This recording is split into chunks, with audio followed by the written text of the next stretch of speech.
Bonjour et bienvenue dans cette nouvelle vidéo où cette fois-ci on va voir tout ce qui est politique, politique de confidentialité, politique de retour, de livraison, etc., etc. Où est-ce qu'on rentre tout ça dans Shopify? On va regarder ça. Donc première chose, c'est d'aller ici dans notre Shopify, encore une fois, d'aller dans les paramètres en bas à gauche puisque ça fait partie des paramètres globaux de Shopify. Et là, je vais descendre un tout petit peu et vous voyez ici, j'ai politique. C'est à cet endroit, tout simplement, que je vais aller mettre toutes les politiques concernant mes produits. Donc les politiques de retour.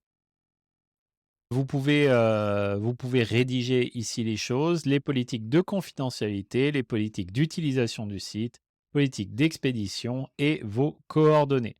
À noter que vous devez indiquer vos coordonnées si vous vendez dans l'Union européenne, mais pas que, puisque vos coordonnées doivent être aussi clairement indiquées pour le Canada, donc, et puis pour d'autres pays dans le monde. Donc globalement, indiquez vos coordonnées ici, les coordonnées de votre entreprise, elles doivent être clairement identifiables.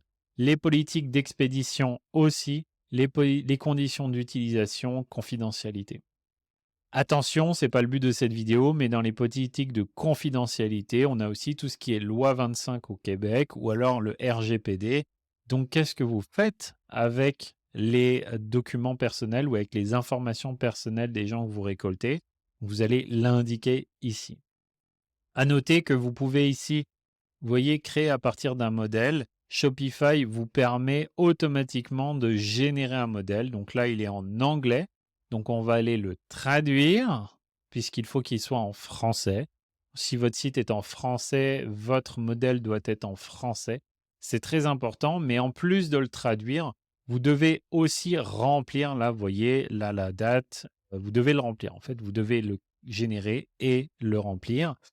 Attention quand même, faites-le valider par quelqu'un qui a autorité là-dessus, c'est-à-dire un avocat ou un fiscaliste, ou en tout cas quelqu'un qui peut vous aider par rapport à votre politique de confidentialité pour être sûr que vous respectez bien les règles en vigueur dans votre pays. Pareil pour les politiques de retour, vous pouvez ici générer des politiques de retour. C'est en anglais. Vous pouvez évidemment tout faire traduire directement par l'IA ou par quelqu'un. À noter que vous pouvez faire traduire ça par l'IA, donc je vais copier ça. Je vais aller dans ChatGPT. Dans ChatGPT, je vais lui dire traduis-moi ce texte français. Voilà. Puis là, il est en train de me le traduire complètement en français. Donc vous pouvez complètement utiliser l'IA pour vous aider à traduire.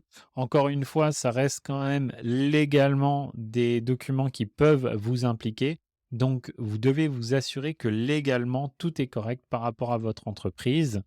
Mais pour vous aider, on va dire, vous avez déjà un premier modèle en tout cas pour vous aider à créer les choses. À noter que vous avez quelque chose de relativement récent, c'est les règles de retour. Vous pouvez ici activer certaines règles de retour. Donc, par exemple, ici, les retours pendant 30 jours, l'expédition de retour gratuite, pas frais de restockage, etc. Vous pouvez régler les choses de votre côté. Avec Shopify, là, vous pouvez cliquer sur Gérer. Donc là, ça va vous emmener sur l'autre page, donc règles de retour par défaut. Là, vous pouvez par exemple dire, par défaut, les retours pour moi, c'est 14 jours. Les coûts sont à la charge du client, par exemple. Il n'y a pas de frais de restockage. Les articles en promotion, en vente finale. Donc là, vous pouvez soit choisir un produit spécifique, soit une collection spécifique. Donc, auquel cas, la vente finale ne s'appliquera pas, la politique de retour ne s'appliquera pas, etc., etc. Pour l'instant, je n'ai pas de produit ni de collection encore dans ce Shopify de test, donc je ne peux pas sélectionner pour vous, mais vous pouvez aller chercher ici par la suite. Vous faites évidemment enregistrer ici, et donc là, vous avez dans les politiques ici, vous avez vos politiques de retour, vous avez votre politique de confidentialité et tout. Malheureusement, j'ai oublié de sauvegarder. J'ai oublié de sauver quand j'ai parlé de la politique de confidentialité. Donc, par exemple, vous voyez, j'ai oublié de cliquer ici sur enregistrer. Donc, ça ne m'a pas enregistré. Là, maintenant, ça a enregistré. Évidemment, vous le faites dans la langue de votre site web. Donc, si vous l'avez en anglais, votre site web, vous le faites en anglais. Si vous l'avez en français, vous le faites en français. Si vous êtes au Québec, vous devez le faire en français. C'est une obligation. Voilà, ça c'est l'endroit où vous allez gérer les politiques de retour de confidentialité, en gros toutes les politiques légales pour votre site web.